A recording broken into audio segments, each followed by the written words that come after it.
एक बार एक कवि हुआ करता था। उसकी माली हालत इतनी खराब हुई कि घर में खाने के लाले पड़ गए। इसी कारण उसने महल में जाकर राजा से मदद मांगने का फैसला किया।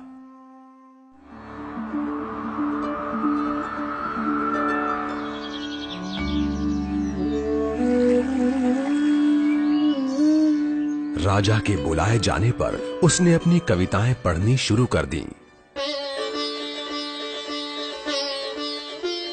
वाह वाह वाह वाह वाह वाह।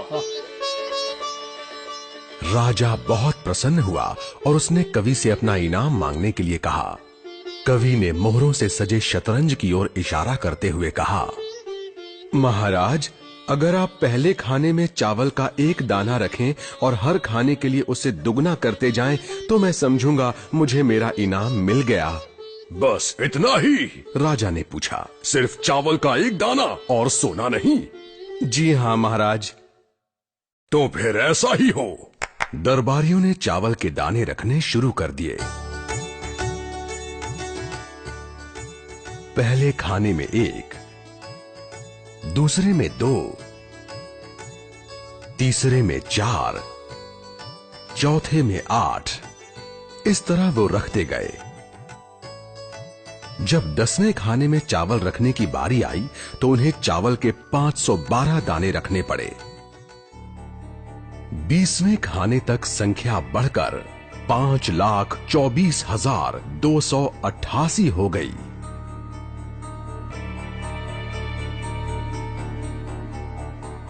आधे हिस्से तक आते आते 32वें खाने में चावल के दानों की गिनती 214,74,83,648 हो गई।